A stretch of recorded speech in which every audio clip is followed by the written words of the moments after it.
kana jedhee siin ibsu osoo si ibsee sin hubattu waa'ee biyya namaa keessatti akkamittiin chaalenjii akkamii keessa akkamittiin namni tuba sana hojjetee sadarkaa kan akka dhufee yoo siin jedhee hubachuu hin dandeessisan. Maaliif keessa hin geenye nagarre namni waa'ee jireenya biyya namaa akkamittiin bu'aa baay'ee hedduu akka qabu nama bakka sana bu'ee keessa ga'ee beekutu hubata waan ta'eef sana sitti himuudhaafis siyaasa radda'uudhaaf wanti tokko wanti na dhibbisu hin jiru. Utuna milkaa'ee irra ta'e dhuguma akka ta'e miidiyaa kanarraa miidiyaatiin nan barbaadan ture. Yeroo jettu yeroo osoo na milkaa'ee raate sotti. Bakka na si fatanaaf ture utuu fatanaan kiyya na utuna milkaa'ee ta'e irra ta'e. Maaltu fatanaadha? Eeyyuu si fattan. Yaani fatanaaf ajaan kana akkasiin. Akkana nigituuba dhiisne koo na fattanuudhaaf. Kazzaa sosoo fatanichi si milkaa'e maal goota? Utuna milkaa'ee ta'e utuu dhiistee dasna. Ashama harka fuudhee akkam jirtan hordoftoota chaanala keenyaa kan taatan marti keessanuu nagaan rabbii lafaaf iddoo jirtanitti isiniif haa baay'atu akkam turtan akkam sa'a kana geessanii nuti nagaa guutuurraa afaa qabnaa nageenya nu bukkee ture isin birallee haa jiraatu isiniin jechaati namoonni chaanala keenyaaf haaraa taatan sabskiraayib laayik gochuudhaan maamila keenyatti dabalama kan maamila keenya turtan immoo hanga yoonaa yaadamuun garaagaraatiin nu deeggaraa jirtan galatoomaa galata guddaa nu biraa qabdan isiniin jechuu jaaladha deebi'ee dhufee jira. Yeroo kamittiyyuu hammam yoo fagaadhayyuu nan bada jedhee keessa koo namansiisu ani jechuudha asirraa na dhabdan jedhee keessa koo shakkii akkasii hin naqu akkasumas immoo akka hin hafnes immoo rabbirraa abdiin qaba jechuudha. Egaa viidiyoo darbeerraati jechuudha baay'een keessan kaleessa liivii seenee waan jiru isinitti dubbadhee ture garuu dhugaadhaa wantichi qaldiidha moo qoosadha warri jechaa jirtan baay'een keessan jirtu jechuudha.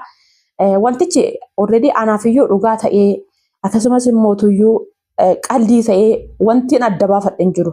Qaldiidha jettanii murteessuudhaaf haala ittiin murteessitanii miti jechuudha. Dhugaadha jettaniitis immoo gaafa itti fudhattanii fageessitanii yaaddan jechuudha. Fakkeenyaaf kaleessa yeroo liivii seene sana agartanii jirtu. Liivii jalatti dhufee ture agartanii yeroo koomentii barreessu namoonni baay'ee argitan jedhee yaada. Kanaaf amma hadaarii bulee dhufee rafaa jira. Mee waan kamiyyuu jechuudha. Maaliif waan kanaan keessanaasaa waan keessanaasaa uftanii malee kun asirratti miti jechuu dandeessan. Keessan amma haasa'uu qabdanii naasoftan.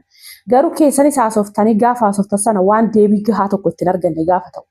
Gaafattanii waan furmaata tokko ittiin arganne guutuu maal gootu mee isinis immoo natti faraduudhaan duratti maaf akkas ta'ee jettanii tooniyyuu natti faraduun duratti akka hubattanitti ani amma noormaalii akkuma yaada nama akkuma kaleessa akkuma dheengaddaatti noormaalii isa gaafatuuttan ammallee nan gaafadha.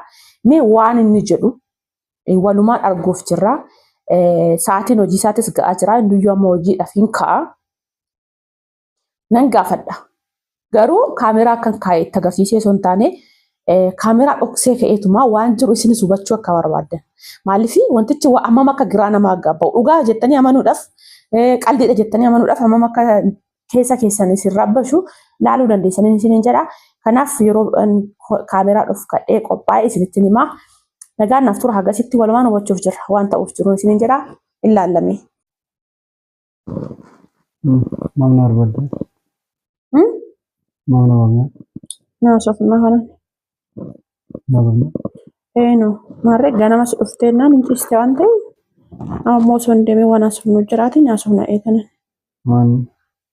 Maalinni kaleessa haasa'ee si haasofne si gaafadhee marti tokko argataa hin jiru. Garuu amman immoo waan hunduma isaati ifa baasee sirriitti waan isaan wadhutti si gaafachuu hin dhiisu jechuudha. Na ammallee suma si gaafachuu kanaanis sababa yuutuubii na dhawwiteef. Maal dhageessee maal sitti himanii akkasumas immoo sergee miidiyaa irra baatee namni biraa waa'ee kee haasa'ee jiramoo maaliif na dhorkuu dandeesse? Sitti meeqa biraa qoban? Miidiyaa irra sababa beekee namatu waan akka dubbatee simichaan jiru. Wayisimmoo waan dhagee simichaan jiru. Bakka walumaa gala akka dubbatu hin barbaanne. Maal jechuudha? Fakkeenyaaf nam tokko sababa qaba akkoo waan tokko nama dhowwuudhaan duratti gizee hundumaa qaaza'ee taragaggeen si gaafataara. Nama soofsan fixaadhu sin gaafadha amma dhumaatti jechuudha. Si gaafachuuf yaaliin geggeessa. Achi booda garuu obsaan si gaafadhee dhuma isaa deebiin argadhu taanaan murtoo akkamii kan fudhadhu hin beekta. Maaliif hin beekta yeroo isin jedhu namni wajjin hin jiraate hin beeka amala walii sirriitti fixee beeka waan ta'eef jechuudha.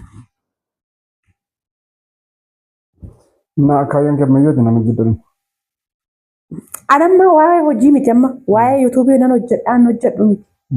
Sababa isaa gahaa barbaadaara sababa na dhowwiteef suni galxii gootee natti himne. Sababa kittiin qabu. Sababni isaa wanta biraan otoo hin taane akkuma hojjetu hin barbaanne. Miidiyaa marra akka dhibaatu hin barbaanne. boqonnaa fudhadhuu sin jedhee kennanii kan gaafaman ooltu bakkeetti gabbayeeti karaarra deddeemii inqisqaasee godhii zingattee mana keessa teessee silkii qabattee hin taa'iniiti inqisqaasee godhii gadi bahee adeemii sin jechuudha. Kana miti beelaa kun amma deebiin ta'u kanaaf amma. Maaltu deebii ta'a? Deebiin ta'u kun amma kanaaf. Yuutuubiin hojjetiniini alatti bahinni sa'aatii qaban.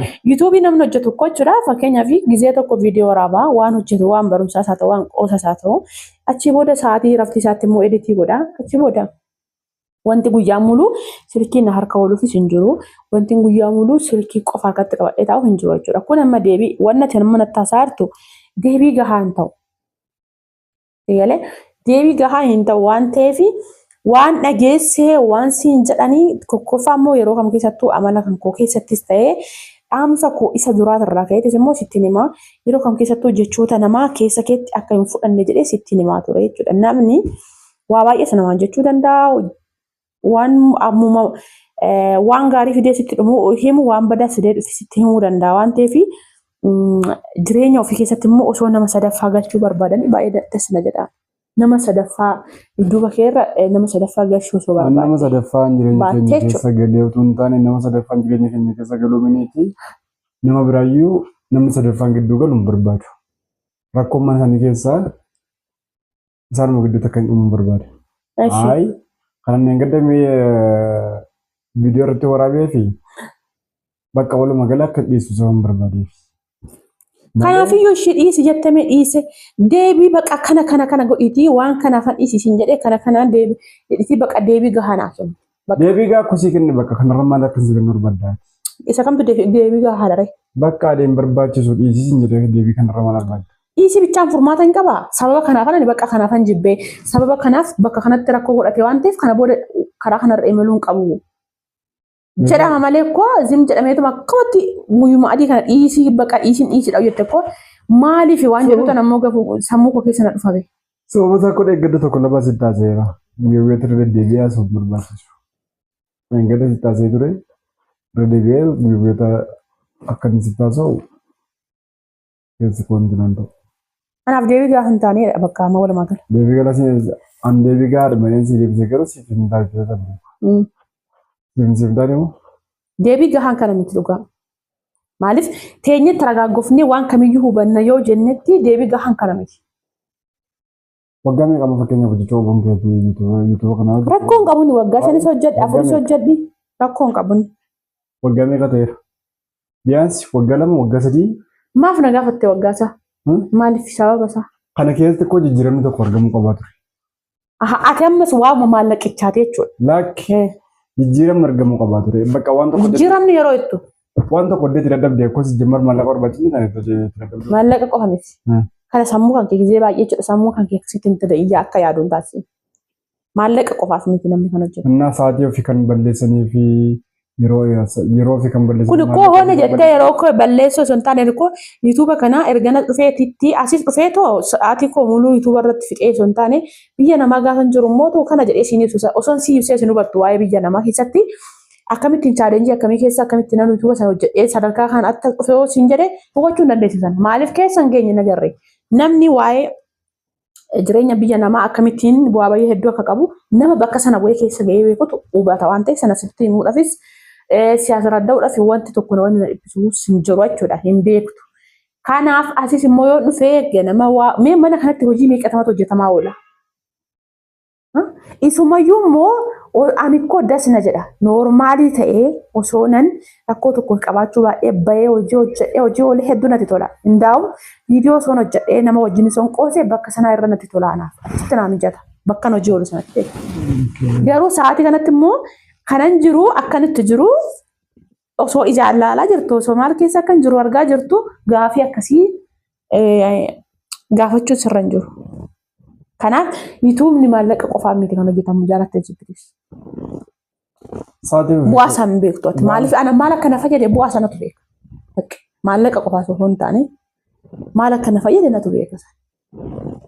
Gaafa biyya namaatti kana jechuudha. Kaardii yoon guute siin arguu kan guuta. Guyyaa tokko Online galee Feesbuukis maalis galee ilaalan beeku. Isaan dura yommuu si ergee si nagaa gaafadhan deebisirraa dhufa. Atarra garuu bakka isa kanatu na fayyadeetti. Nama wajjin haasofte namarraa furmaata argattu. Yeroo jettu nama wajjin. Ammas ikkoo kana wajjin haasa'u nama beeku. Miidiyaa irratti santi guutuu hirmaatti na tolchuu. As mandara keessa deemee waree maalika? Maalika? Maal la fayyada sun? Adaadaa kee bukkee maal la fayyada? Maal laaf godhu? Maal laaf godhu? Maalummaa isaa jireenya akkamitti akka ta'e wanta tokko haasofte. Mee amma jechuudha waa'ee akkasii sana sammuu kee keessa balleessisana. Wanti mandararra na oofuuf hin jiru. Sigalee mana kan koo asirratti immoo yuutuuba koo irra bahee nama wajjin walan arga waan nam dubbachuu barbaade keessa kootti waan natti dhagaame nan baafadha. Mandararra moo maaltu na oofaka? Maal la fayyada mandararra deemuun? Namni maal godha mandararra? Mana isaa dhiisee, hojii isaa dhiisee. Maal jechuudha? Ay bakka zoro. Si ilaaleera. Maal na ilaalta? Maal na ilaalta?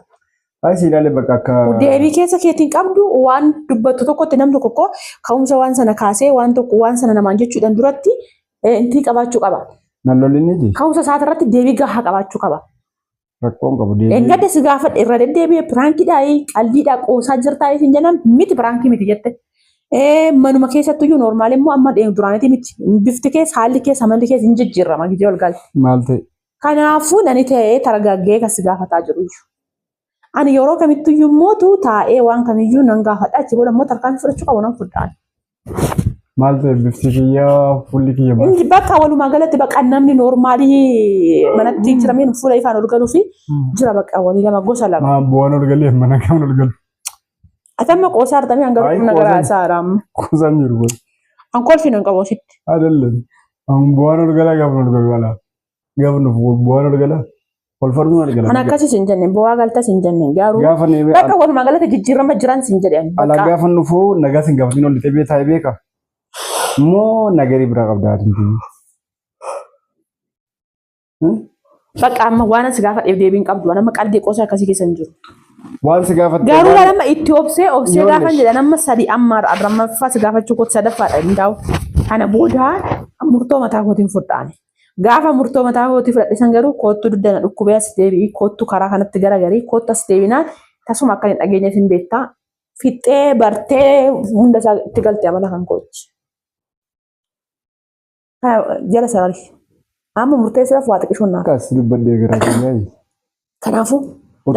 Utuna milkaa'ee irra ta'e dhuguma akka ta'e miidiyaa kanarraa miidhaginaaf tunan barbaadan ture.